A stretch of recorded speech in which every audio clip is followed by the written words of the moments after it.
Thank you. Hello, everyone. Dr. Ali Reza Panahpour. I started about 20 years ago with the Academy. I've probably taken Art 1 15, 20 times, Art 2, Art 3, anything I can get my hands on. And I really fell in love with this concept, and I try to incorporate it as much as I could into my practice so I could help my patient, understand my patients. But today, before I really get into that, I really want you guys to make sure you guys know the basics. I know that I lecture quite a bit to MDs, chiropractors, naturopaths, and they don't really teach you guys the dental part in dental schools, or in medical schools or naturopathic schools. One thing I have that I've always kept me ahead of the game is that my curiosity. I realized really early, the more I learned, the more I saw. An average dentist averages about 60 units per 2 years. I average about 300 units a year. So if I hear about someone in Zimbabwe doing some funky stuff, believe me, I want to go, I want to find out, I want to know what they're all about. So really, curiosity. I do have a book out that you guys can get from Kendall and iBook and what have you, The Good Dentist, where I share some of my findings, my thoughts and experiences in this field. What's the definition of a good dentist? Well, I personally have used words like alternative dentistry, biological dentistry. I like systemic dentistry. Again, for websites, to attract attention, what have you. But at the end of the day, I truly try to be a conscious dentist.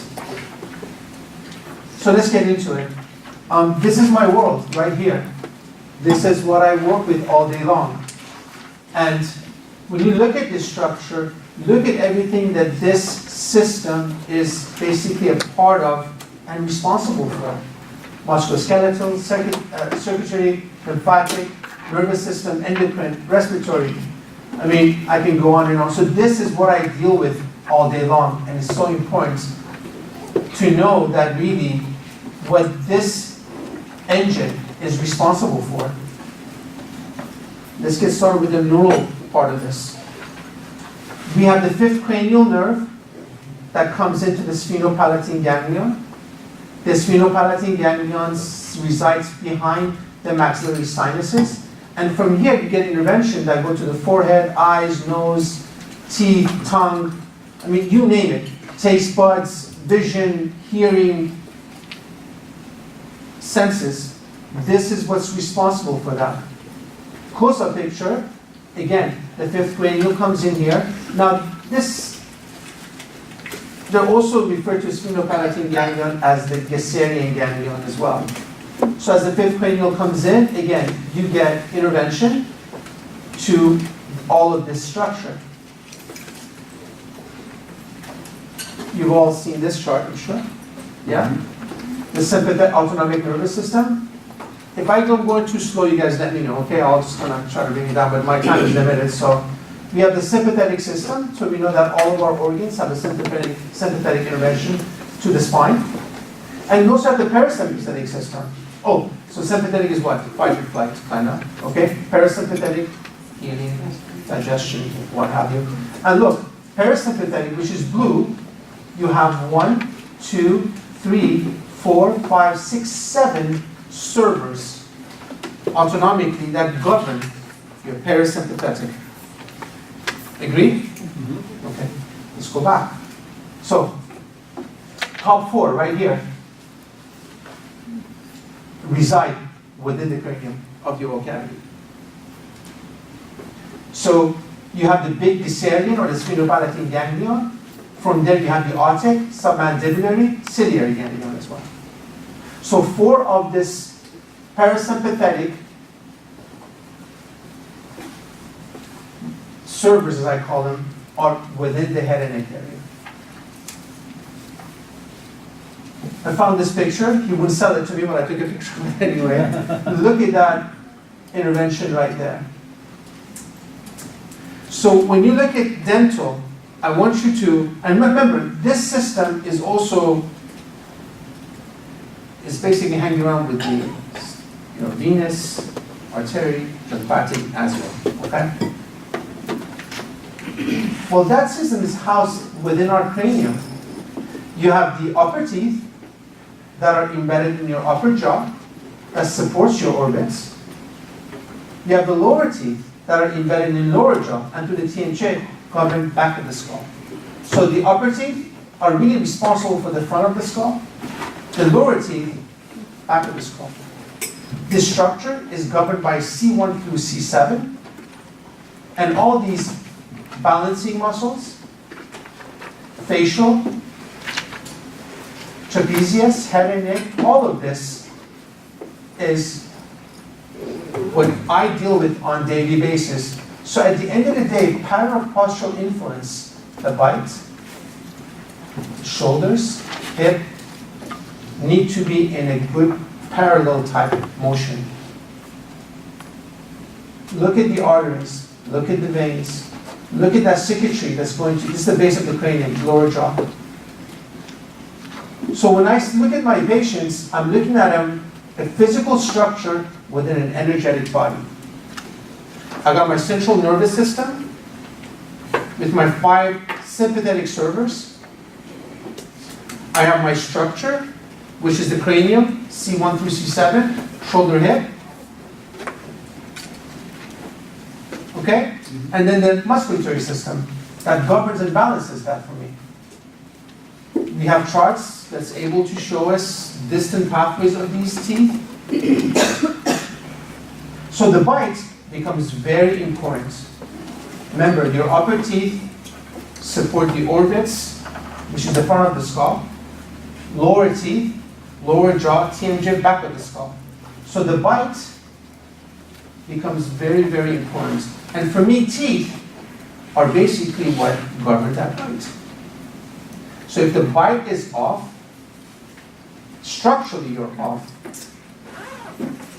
If the bite is off, muscular system is off.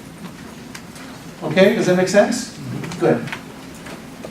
For example, patient comes to us, back problem, scoliosis, she's been told. I can go down the list. But look at the shoulders and the hips. Now, I wish I had the facial picture, but I'm not allowed to show you her face. So maybe I am. Okay, I am. So what I did, I placed her on a mouth appliance to help balance the bites, hence structure and musculature. From within the first week, she went from high tension, the body came down, the hip got a little bit more easier. Within 3 weeks, we were able to level her off anymore. And all we did here, by balancing her bite, we removed the chronic issue away from her system. What was that chronic issue? Shoulder, hip, head forward, muscle spasm, constantly trying to compensate. Well, what is that? That's adrenal rush, adrenal fatigue. So the body was in constant fight because of so many factors.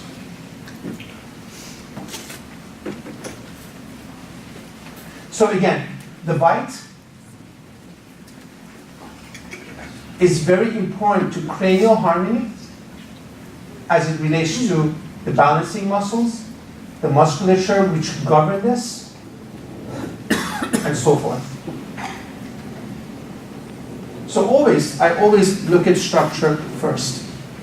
If I have a patient that comes to me, shoulders here, hip is here, neck is out to balance, and she wants to get fillings done, well, because of that motion, I know there's much more stressors on this side. She's biting much more harder on this side. And if I do a filling for her, there's a good chance it's going to break. Now, you're coming to me to have a full mouth reconstruction, having all your metals out. I wouldn't even touch you unless you allow me to bring you back in a more harmonious, calmer type posture, if that makes sense. Okay? So, now, a couple of things that I need to tell you guys about is when I was in dental school, before I got to dental school, I had to take physiology, histology, chemistry, biology, genetics, what have you, to get into dental school. So suddenly when I get to dental school now, they're telling me that the most toxic substances in the world is safe. Well, I didn't really sit right with me. And looking further into it, I found out that the patent was owned by the American Dental Association. There was a financial gain here and the politics behind it. So one of the things patients come to me quite a bit is to remove these mercury fillings from their mouth. Now, let's go back to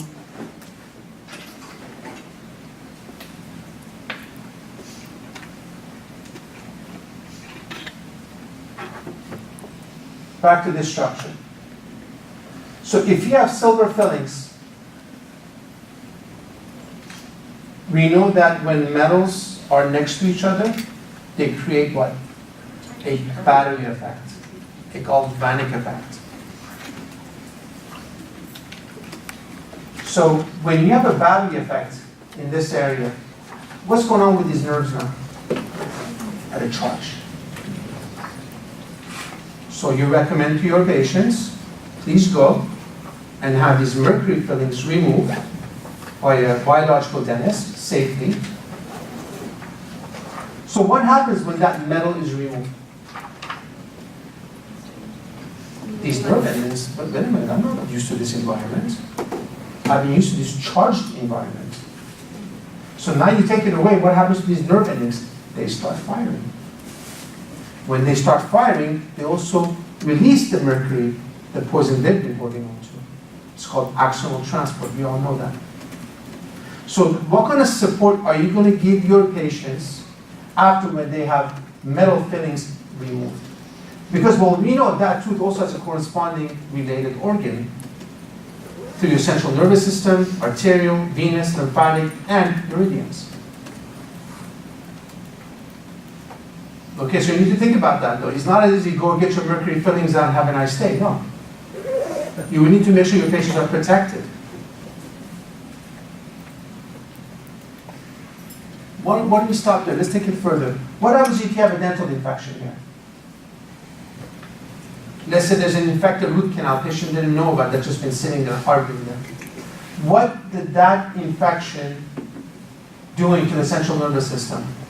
That's also has four parasympathetic ganglions trying to govern it, trying to govern you. Okay? So you really need to think about your referrals to dentists like me. What's really happening? Body's been so used to having these silver fillings. Body's been so used to having these infections for the past 10 years.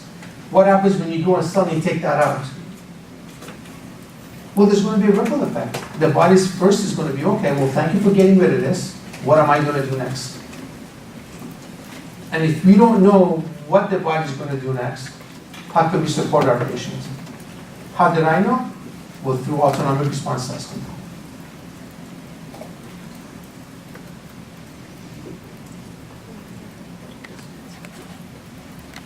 Okay. So, structural alignment very important. We got to talk about silver fillings. I mean, I can talk about this for about a whole weekend if I have to. But for now, let's go further. And of course, there are videos out there also you can get on YouTube, the smoking teeth, where you can see simply by running a little eraser on top of a tooth through illumination, you can see the vapor coming off from this mercury fillings. This is what I I'm set up for. I have a full-on mask to protect myself. There's a very high vacuum, and there's different vacuums in the market. You can buy one for like $500, you can buy one for $10,000. Well, this is a $10,000 one. You'll suck your eyeball out if you're not careful.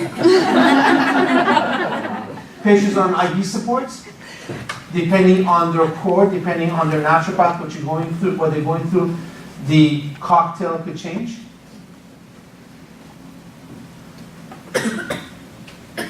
patient's covered from head to toe.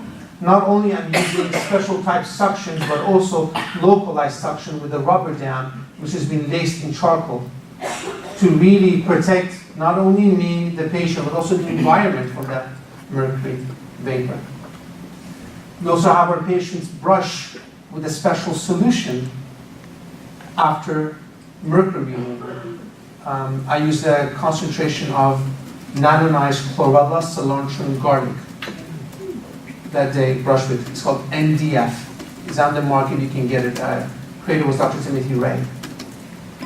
And then I advise my patients for the next few days, every time you eat, take some chlorella, crush it, and rinse with it. Because remember, when you remove that battery effect, that neural response is still happening, especially after they eat. So the chlorella is a good, it'll grab some of that, what's being released. Remember we talked about how physical body within an energetic body as well. Patient came to me, she's part of the Red Bull family. She said, I went to a dentist, had a crown done, and underneath my eyes. What's going on? And she's a fitness instructor. She's like videos all over Mexico and South America. And through muscle testing, I found out that it was the crown that she had placed, the metal in it. And for some freakish nature, her body just responded. Well, we got her prepared. She was strong core. We went and removed the mercury. Within minutes, she lost it. My jaw just dropped to the floor, I love what I do, but then when you see stuff like this, you're like, oh, I really love what I do,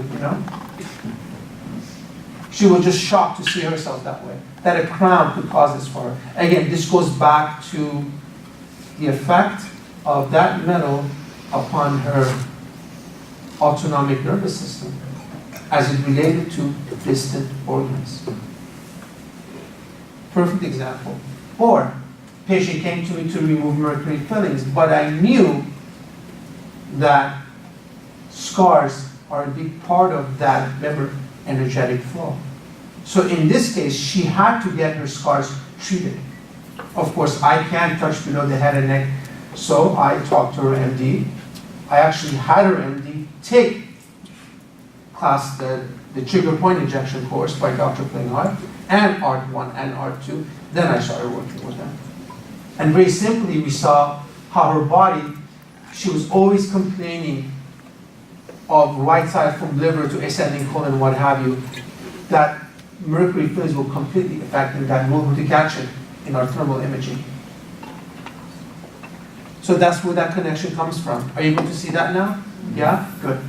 So we understand neurologically what this is responsible for, but let's talk about the teeth itself. Enamel. First layer of the tooth that we see when we talk to each other. After diamond, enamel is the second hardest structure in the world. It's very inorganic-like, not that much minerals, but it's at a crystalline calcium phosphate type structure. The layer below enamel is called dentine, much more organic. 70% is minerals called hydroxyapatite, 20% materials, and 10% water. And then, of course, you have the conglomerate of a nerve, an artery, a vein, and lymphatic. So theoretically, every tooth is considered an organ. That's why they refer to us as doctor of dental surgery, not dental technician. Why? Because when we are touching a tooth, prepping it, shading it, building it, what have you, we are working with live tissue. Okay? So you guys think about every tooth as an organ. Now, from the nerve on outwards, you have all these tubules. They've estimated there's 6 miles of tunnels going through that tooth structure. Again, enamel, dentine, and that conglomerate of nerve, artery, vein, lymphatic. The roots are embedded in bone with nerve innervation. This is a picture of the enamel dentine part. Enamel dentine part. There's a close-up picture of dental tubules. And this is a picture of biofilm hiding within those dental tubules. So when people approach me and say, you know what, I can do a root canal and I can make sure it's sterile, no, it's impossible.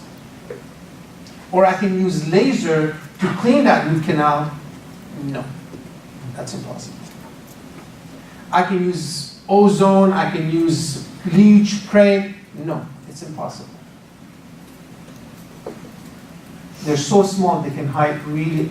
Are you familiar with biofilm? Everyone's familiar with biofilm, right? Viral, fungal, bacterial. What we thought in the early 90s that there's only 300 kind of different bacteria in the mouth. Well, 20 years later, oops, there's actually 20,000 different types, 2,000 different types of virus, fungus, and bacteria that all live together. So biofilm is what causes tooth decay. Biofilm is what we find in infected root canals. Biofilm is what causes periodontal disease. Goes back to biofilm. And now we know that Lyme has found refuge within biofilm.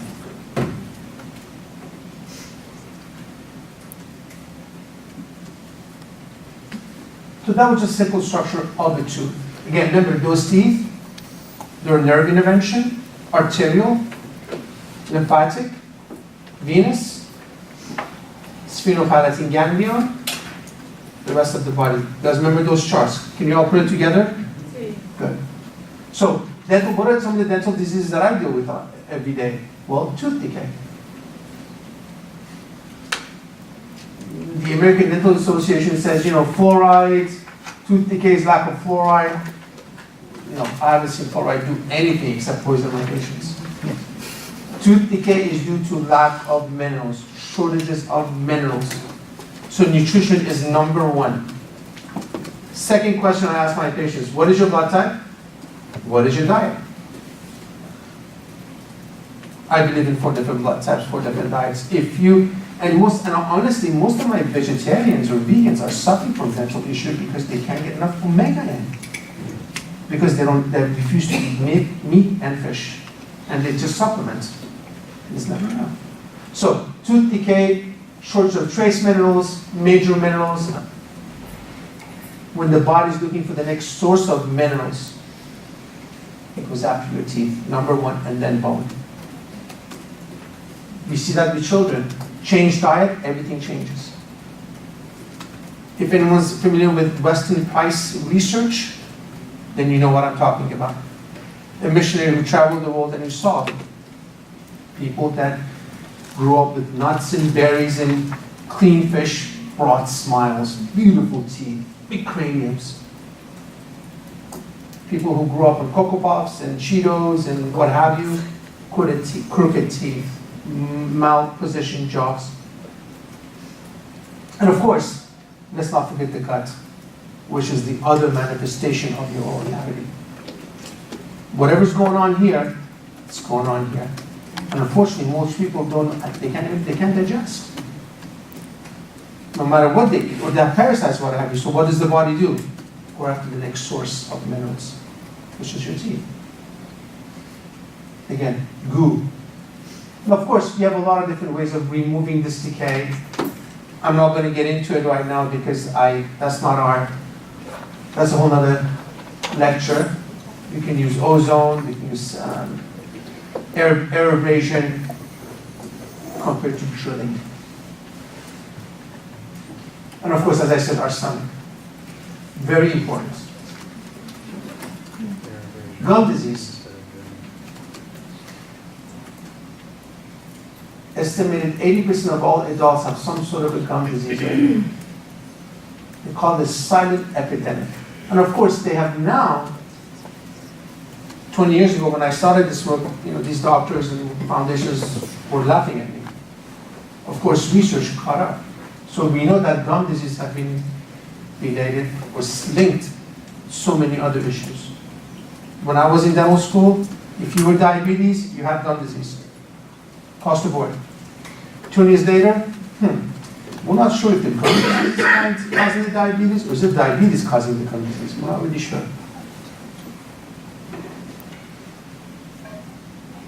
Periodontitis is a huge factor. Is related to cardiovascular disease, suffered moderate to severe periodontitis in non-cardiac patients. Biofilm, again, these are colonies of biofilm that grow. They start at alba, they go to plaque, and then they become these hard colonies. They attach to your teeth and start invading the sheaths through the arterial system to the rest of the body. You guys, a really good website if you want to really understand biofilm is www.erc.montana.edu. This is the bioengineering department for the University of Montana, governmentally funded. They have unlimited funding. Everything you want to know about biofilm, you can find out on that website I just said. It's unlike anything that we've seen before. They're smart. They defend themselves. They fight for themselves. It's truly an amazing colony, I call them. So gum disease is huge. Again, now this biofilm, if your body is acidic, well, you build up more biofilm. If you have your patients go through detox, well, the body's more acidic, right? You need to know this patient is going to build up more of this. If you have gut issues, dental infections, biodome is off, you're going to grow this. We have patients that are going through serious detoxification right now. They literally come to us once a month. That's how fast it's growing for them. So they come in for us to make sure we get this cleanse. Again, biofilm to the system. And of course, all of these gum issues have been linked to all of this kidney disease, prostate, obesity, respiratory.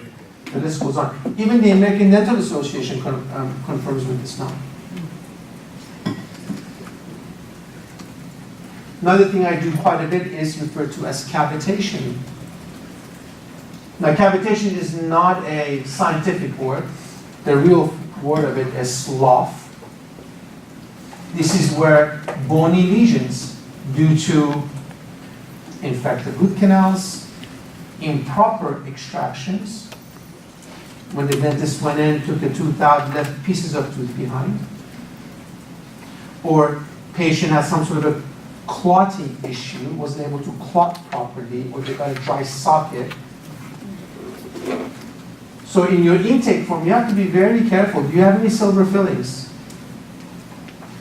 Were you ever diagnosed with gum disease?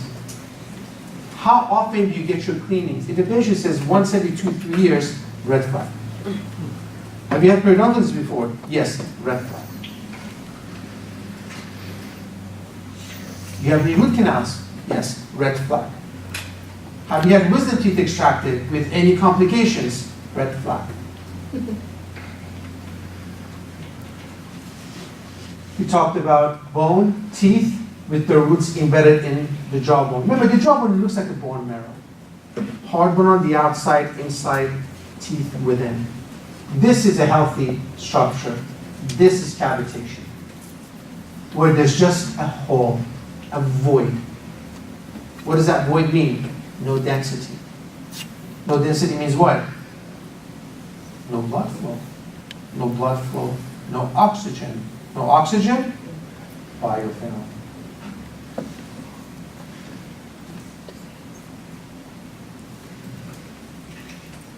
This is what an aggressive lesion looks like.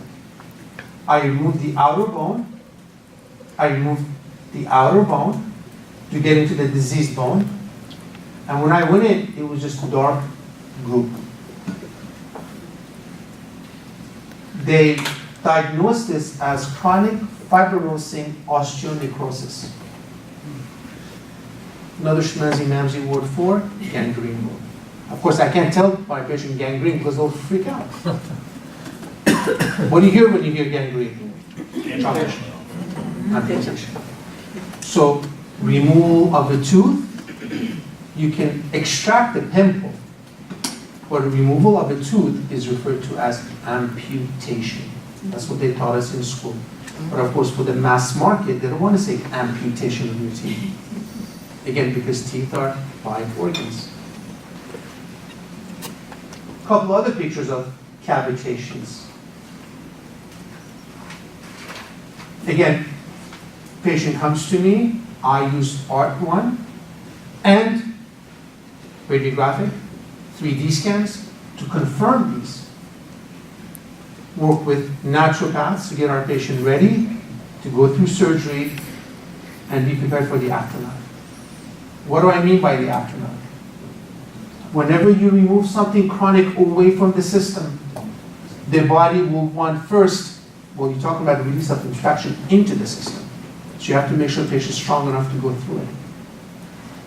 But further, the body is now focusing on something else. What we've seen is that whenever we remove one of these lesions, patients that are dealing with heavy metals start dumping heavy metals.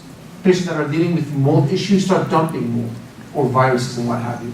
And if the patient's not ready, if the routes are not open, then we know through epigenetics it goes from one place to another. Or anything, back home again. Again, root canals are also able to see them in tomography. This was a case, 100 patients, all had breast tumors. Root canals, through thermography, they saw how these root canals were draining into the breast area. Root canals were removed, tumors start getting smaller. And then root canals. Remember the pictures I showed you, a live tooth with all those tunnels. Somewhere or something or another happened that the vitality was gone. Well, we know that even though teeth are considered organs, they're unlike any other organs, because any other part of your body, when it gets traumatized, it swells up. And that's how the inflammatory process works, right? Teeth cannot swell up. So that nerve of that tooth could die due to clenching, grinding, decay, unbalanced by what have you. Remember that patient I told you with the shoulder, hip, neck? All root canals. And I see it over and over again because they're biting harder, they're fracturing their teeth harder, and they run to the dentist, root canal, and they think that's solving it. No, they're only salvaging teeth, they're not saving teeth. This is a root canal that I removed and a parasite that was hiding underneath it. I love showing this picture and the response I always get. I'll show you guys some pathology reports that we do. Immobia is the highest content we find in all root canal removals. What is it? Immobia, parasite. It's I'm sorry, mobia. I can never say this word. Amoeba. Amoeba. Some more picture of root canal. If the shades were done, you could see the infections underneath these root canals. That's that patient I told you with all the right side of the root canals. Of course, up to a few years ago, whenever we removed these masks, we sent them to the pathologist. They gave this a big name, fibrosing osteonecrosis, osteomyelitis. A few years ago, technology advanced, so we're able to do like fingerprinting.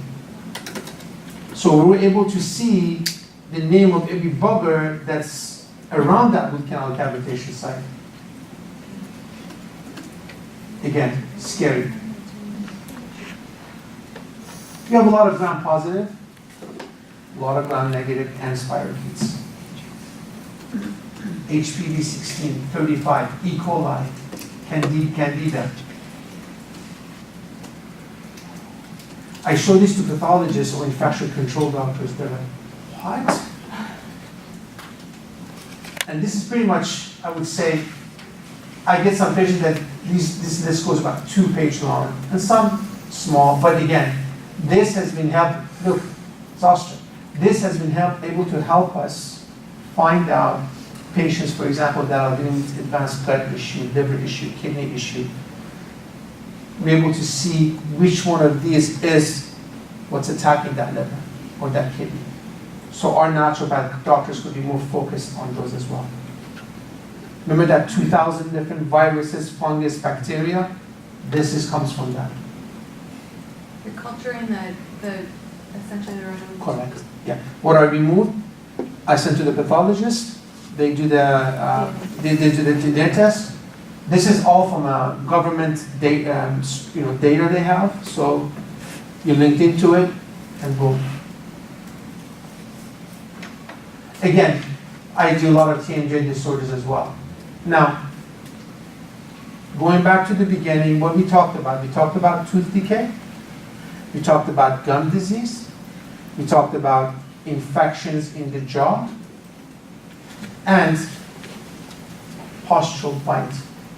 What these all have in common?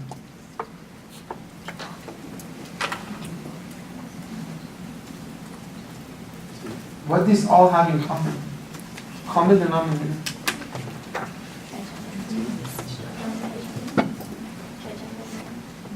No. Structurally. Okay, well, posture, talking about body. All causes like bad dentistry. They're all chronic issues. They're all chronic inflammation. We know that chronic inflammation is responsible for heart disease, obesity, diabetes, cancer, and the trend's going higher and higher. Last year, there were 60 million root canals done in the United States. So there's 60 million people walking around with a chronic inflammation right now. In Europe, 6 million. Why? Because more patients are saying, no thanks. Take the tooth out and put an implant for me. Why should I pay a couple $1,000s for a root canal and a couple $1,000s for a crown, a tooth that's not going to cause me to be ill, but I have to remove it in 4 to 6 years to get an implant? Financially, it doesn't even make sense. But I do have patients that come to us and, do what you got to do. I don't want to get this tooth extracted. We have ozone. Ozone is good. Through ozone we can, okay, so talking about biofilm, so far we only know of 2 things that subside, oxidize biofilm within our oral cavity that we deal with. One is Clorox. So you want a cheap mouth rinse, 1 part, write this down, 1 part Clorox, 26 part water. You get used to that for a while. Cheapest mouth rinse. USC did the research. 1 to 26. You keep that in a glass jar, in a like a cupboard, room temperature. At night, after you've brushed and flossed, or better yet, flossed and brushed. That was your question. No one got it. You rinse with some Clorox, just a little bit, for as long as you can, and you spit it out. It actually, little by little, it actually whiten your teeth as well. They say you should do it every other night. And it cannot be done with an open wound. So if you had a patient that just went through surgery, you can't have them use that. So this is one. The other is ozonated. Now through ozonated gas, I've been able to subside these infected root canals. But that patient comes in once every month. Continuously do that. And it's interesting, after about a year of going through it, they say, just take it. And I ask them why. Some say because I'm just sick of coming and going and paying all this money. And 2, I'm a different person. This is what I hear a lot from these patients. You had a question back there, man. I wanted to know if the Clorox will build up more biofilms. That what? Will it cause the patient to build up more biofilms? No. Because Clorox, chlorine has that reputation for causing problems in hospitals. No, I don't know about that. Again, this is diluted, man. This is not pure Clorox. Oh, I see. You're diluting it, 1 to 26. And Clorox oxidizes. Biofilm. So I don't understand why Biofilm, unless your Biofilm is so pissed off at you, that you'll come back with vengeance. So, yes, someone else. 2 questions. Number 1, is the ozone injected in all 4 quadrants? Or is it 6 quadrants, side, middle, each side, and upper over? Honestly, I muscle test. Oh, okay. Whatever the body tells me to go. Because I've had cases that I just went in like a hot shot and injected and the patient crashed. Because I, remember, biofilm, when I inject the ozone into these lesions, well, the superficial biofilm is like, ooh, okay. But the rest beneath, they're going to get irritated, they're going to get up and move. And if that patient doesn't have the proper movement, it just goes from one area to another. Okay. The second question is, have you ever heard of MMS? Yeah, that's Clorox based. No, it's not. Okay. Yes. What about switching with cystitis? With what? With cystitis? I have heard, but I know there's a lot of herbal tinctures they're playing with right now, but there's not any concrete final evidence yet for me. So that's what I hope to see. And I know they're in progress of using a lot of different tinctures and what have you. Would you have a concern about disrupting the good microbiome in the mouth by doing some of these agents for swishing? You know, unfortunately, I see a lot of ill patients. I don't have that many healthy patients. And the ones that come to me, they come to me to make sure everything's okay and they leave. So I'm not going to follow through with them. So no, I can't answer that question. You said open wound, if with flossing, there's some bleeding. Should you do the mouthwash before flossing then, if that's still an issue with periodontitis? I think if you're flossing and you're getting bleeding, that's a wound. Yeah. You should not do Clorox. You should see your dentist right away, or your good hygienist right away. Yeah. I mean, even during some of our deep scaling, where we go in to help these patients deal with periodontal issues, either me, right then and then, put them on an IV support of a Myers Plus, or I send them to their naturopath right away, right afterwards to do a Myers Plus. Because what am I doing? That cleaning that I'm doing is causing bleeding. That's when the biofilm really starts moving, gets spread into the system. So I want to help our patients oxidize as much as possible. Your thoughts on oil pulling of coconut, and what toothpaste do you recommend? As far as toothpaste, organic soap is great. Calcifies your teeth, leaves a beautiful luster. If you go on the internet, there's a lot of soap toothpaste that are coming into the market with really good research. And for kids? Can you Same thing. They're compliant? Soap. Soap. Soap. So wash your hands with it? Correct. White soap. Yeah. Great research behind it. And there's a whole new sort of evolution of this coming out right now. And oil pulling, thoughts? Oil pulling, you know, I haven't done it myself, but I have a lot of patients who tell me they do oil pulling through ozone olive oils and ozone sunflower oils, and they swear by it. I haven't done anything myself. I haven't really followed it through. Okay, so tooth decay, periodontal disease, posture, mercury fillings, root canals, cavitations. What do they all have in common? Chronic inflammation. And we know that chronic inflammation is responsible for what? Every disease.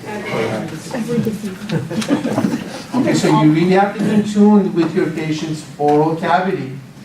You can't be helping a patient doing metal detox when they have mercury fillings in their teeth.